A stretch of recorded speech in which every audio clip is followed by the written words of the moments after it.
इस प्यादे को आके रखकर आप क्या करना चाहते हैं?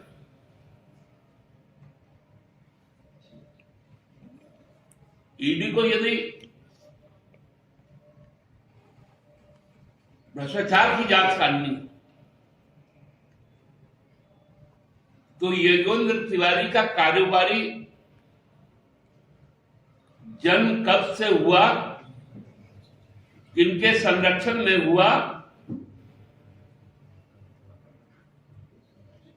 कहां से उनके पास में पैसे आए,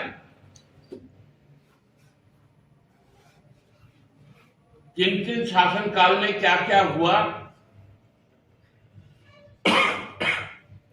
ये सारी चीजें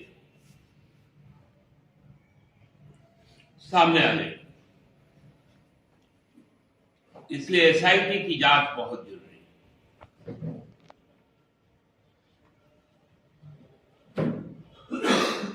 क्योंकि जो नैरेटिव यहां पर सेट किया जा रहा है वो हमको लगता है कि इसके पीछे मंशा कुछ और है।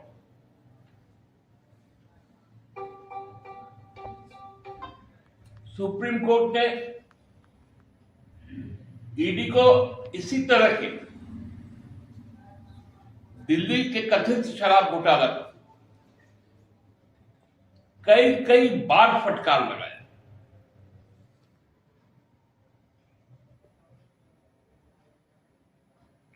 कि आपके पास सर पैर कुछ है नहीं,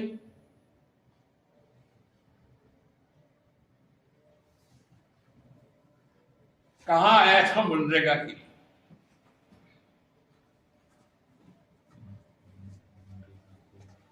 मैं तो इसका भी पहले से ही आप लोगों को बोल दिया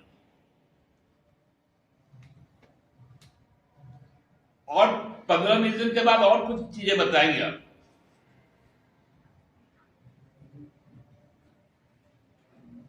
कि उनके सिलेबस में और कौन कौन सा चैप्टर बाकी।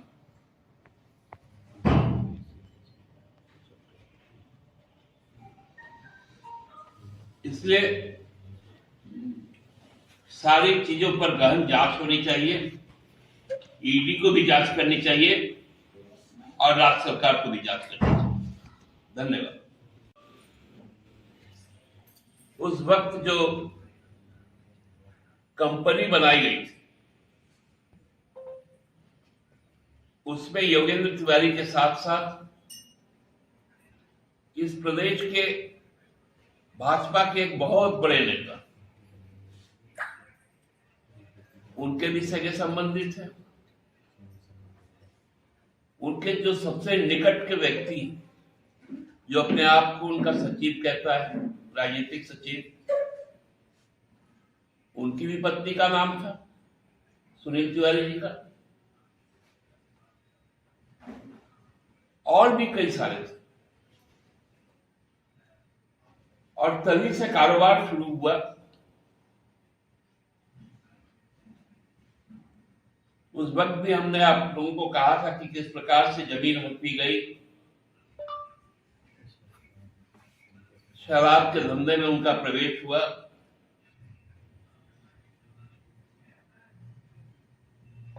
ये सारी बातें सबके सामने, क्योंकि अब ईडी को उनके सिलेक्टिव टारगेट में भाजपा तो है नहीं,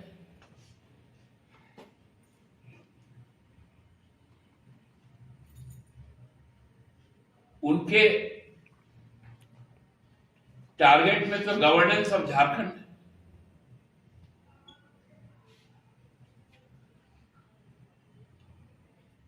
एक जो चीजें धीरे धीरे एसीबी के द्वारा जांच में बढ़ रही थी, राज्य सरकार ने जांच का गठन किया था, वो जब अपना दायरा को सिकुड़ता चला गया तो एक व्यक्ति को यहां से इस प्रदेश से ही हटा के दूसरे जगह स्थापित कर दिया गया, क्योंकि वो भी भाजपा के ही नेता थे। ये पूरा खेल केवल और केवल एक व्यक्ति को टारगेट करके किया जा रहा है। लेकिन ईडी को, क्योंकि पीएनएल का मामला, मनी लॉन्ड्रिंग का मामला,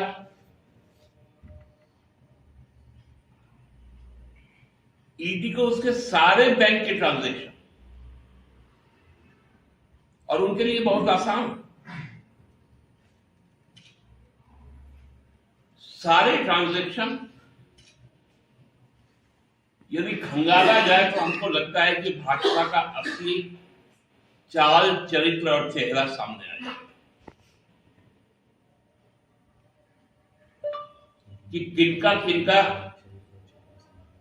उसके साथ में संबंध रहा है, जो आज भी बदस्तूर का है।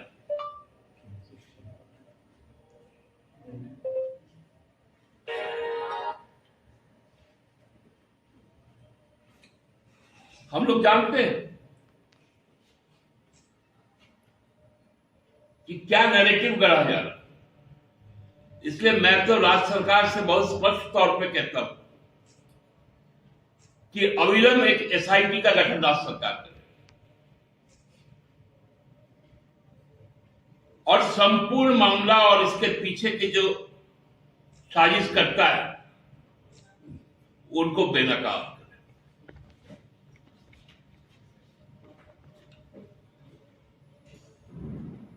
क्योंकि राज्य के भी अपना तंत्र है।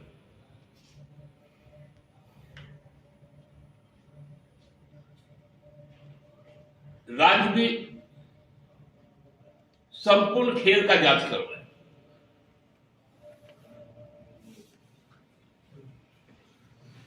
कि शराब के खेल में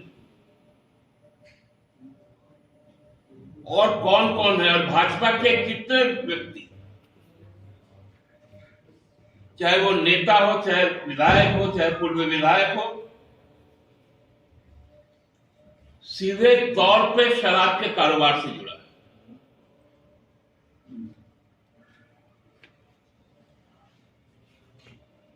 तो आपको समझ में आ जाएगा कि वर्तमान से लेकर पूर्व विधायक तक इस पूरे शराब के धंधे में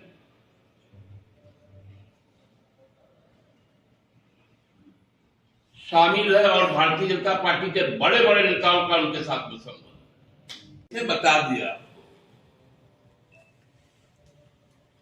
और ये परिचय उनका हम आप लोगों से परिचय करवाए थे 3-4 महीना पूर्व ही, तो आप लोग कहीं भूल ना जाए, इसलिए आप लोगों को याद। राहुल गांधी तो स्पष्ट कर दिए कि उनके भाई ने कब का इस्तीफा दे दिया उनकी कंपनी से, अब उस कंपनी से कोई लेना देना नहीं है। उनके भाई ने पत्र लिख के बाकायदा सबको सूचित भी कर दिया।